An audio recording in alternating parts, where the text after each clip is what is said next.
Hi, and welcome back to this Fix YouTube channel. Today we're going to be talking about webhooks and comparing them to WebSockets. So both of them deal with real-time events, but in very different situations. So if we start with webhooks are commonly referred to as like reverse APIs or API callbacks. And this is usually used for server-to-server communications. And basically, one server will provide a URL to the other and say, hey, when some event happens, will you please send me an API request at this URL?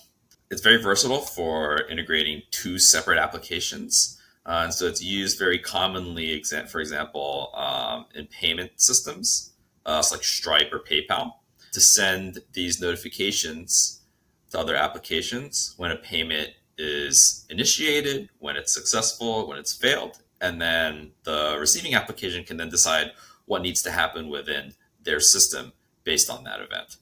Now let's talk about WebSockets. So WebSockets are full two-way communication that's done over one TCP connection. So it's used much more often in things like instant messaging apps where there's real-time interactivity happening between two different people or two different systems. So when should you use webhooks and when should you use WebSockets? Hopefully the examples that I gave can get you started in terms of how to think about it. But a good way to distinguish them is that webhooks are one-way communication.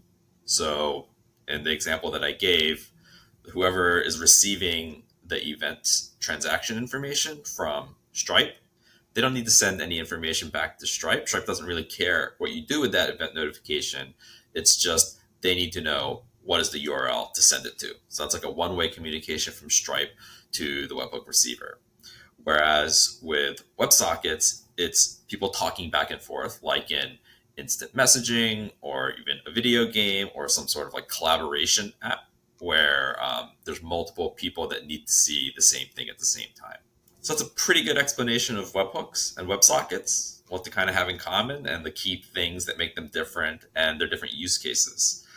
In fact, actually, one thing that we didn't talk about is that you could probably even use them together in some ways. If you have some application that uses WebSocket connections to initiate these chat sessions, for example, perhaps you would want to send the webhook to another system when one of those connections is initiated or when one ends.